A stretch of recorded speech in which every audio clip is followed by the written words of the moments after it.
महाराष्ट्रामध्ये लोकसभा 2024 ची निवडणूक जेव्हा संपली त्यावेळेला जे मतदार होते त्यामध्ये आणि विधानसभा निवडणुकीच्या मध्ये या 5 महिन्याच्या कालावधीमध्ये जवळपास 41 लाख मतदार वाढले होते। आणि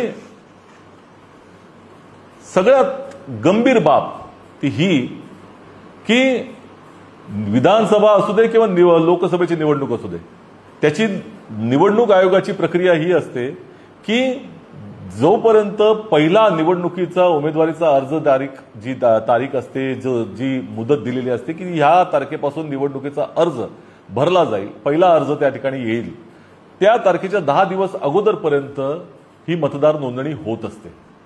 आणि त्यामुळे जवळपास 16 ऑक्टोबर ते 19 ऑक्टोबर या 4 दिवसाच्या कालावधीमध्ये जो आकडा निवडणूक आयोगाने जाहीर केलेला आहे तो मतदार नोंदणीचा तो डोळे चक्रावून टाकणार आहे।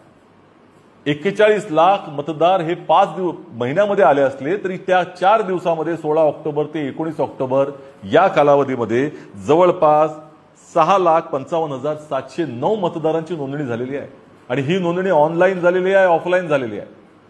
खऱ्या अर्थानं जी प्रक्रिया सांगते की ज्या पद्धतीनं निवडणूक जाहीर झाल्यानंतर 4 दिवस ही मुभा दिली जाते, ती निवडणूक ज्या वेळेला त्याचा उमेदवारीचा अर्ज पहिला भरला जातो त्यावेळेला ही यादी अंतिम स्वरूपात 8 दिवस त्याच्यावर काम करून फायनल पुरवणी मतदार यादी अंतिम स्वरूपामध्ये ही जाहीर केली जाते। तर या कालावधीमध्ये 15 तारखेला निवडणूक, 15 ऑक्टोबरला निवडणूक जाहीर करण्यात आली आणि 19 ऑक्टोबर पर्यंत मतदार नोंदणी करण्याची मुभा देण्यात आली होती। या 4 दिवसामध्ये 6,55,709 मतदारांची नोंदणी झालेली आहे। हे अत्यंत गंभीर आहे।